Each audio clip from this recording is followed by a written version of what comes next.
Dans une leçon précédente, nous avons appris à créer des courbes de tendance, que nous avons appelées des droites de régression, pour une raison qui va apparaître plus clairement cette fois-ci, dans le tableur calque de LibreOffice. Eh bien, je vous propose d'aller un peu plus loin et d'étudier un nouvel exemple qui, bon, a priori est relativement trivial si on y réfléchit un peu, mais qui va nous permettre d'introduire la question.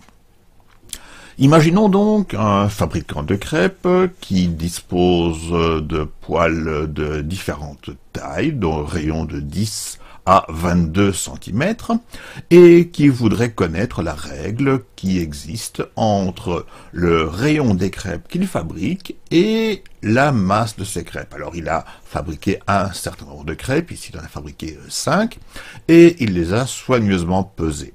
Et il aimerait bien connaître la relation entre le rayon de la crêpe et sa masse. Alors bien sûr, il va réaliser un calcul de moyenne sur les différentes masses des crêpes qu'il fabrique. Et ce calcul de moyenne, bien sûr, il peut le reporter sur chacun des rayons. Voilà, maintenant, quel est le lien entre le rayon et la masse moyenne? Bien, pour le savoir, il suffit d'établir un petit diagramme. Je maintiens la touche CTRL enfoncée pour sélectionner les deux colonnes qui sont non contiguës, et je crée le diagramme. Je vais me permettre d'aller très très vite sur le diagramme ici, en tous les cas sur le premier d'entre eux. Donc nous avons sur l'axe X, nous avons le rayon en centimètres, et sur l'axe Y, nous avons la masse en grammes. Nous savons qu'il s'agit de crêpes, donc je ne mets pas de titre, je me permets pour une fois d'éviter le titre. Et je termine. Voilà. Pour savoir quel est le lien entre le rayon et la masse, il suffit maintenant d'établir la courbe de régression, la courbe de tendance, et ici nous allons choisir la régression linéaire, comme nous le ferons chaque fois dans le cadre de ce cours. Alors, une chose est certaine, c'est qu'une crêpe de rayon 0 cm aurait une masse nulle, donc je peux forcer l'ordonnée à l'origine à 0, et je vais demander d'afficher l'équation. Voilà. Alors, c'est pas très joli. Il y a peut-être une chose qui va vous étonner, c'est que comme on commence avec le diamètre de 10 cm, le système a commencé, en fait, le diagramme, a tracé le diagramme à 8 cm.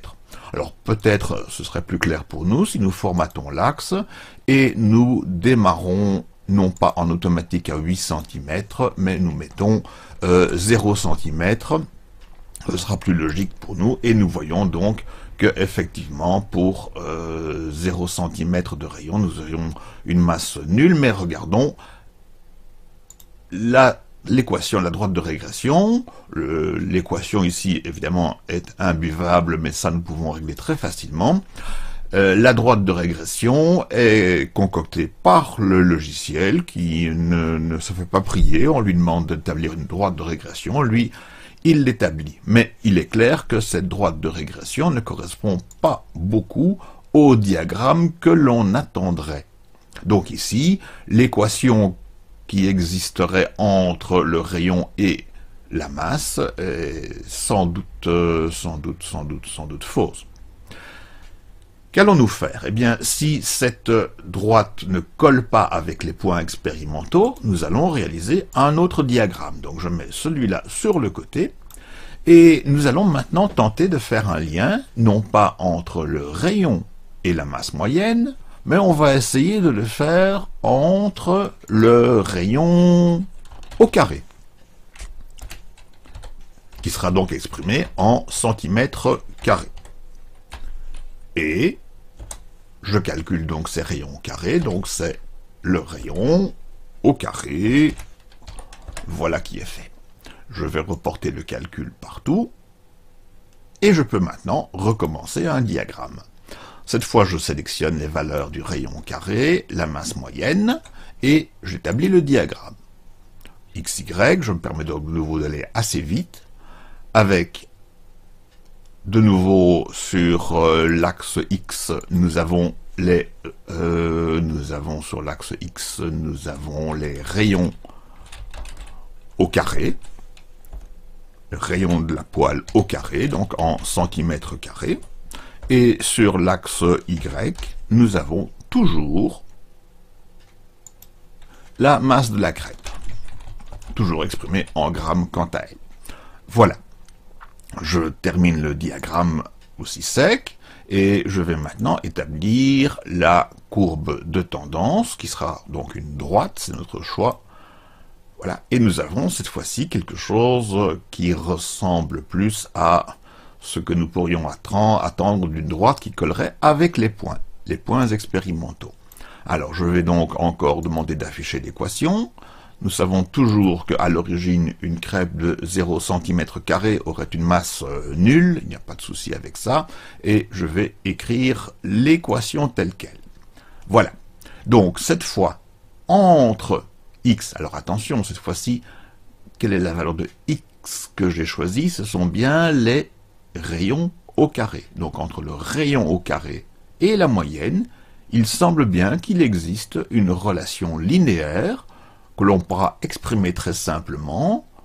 Je vais formater la courbe de manière à avoir un peu moins de chiffres. Voilà, quelque chose comme 0,15 fois x, mais x ici est bien le rayon au carré.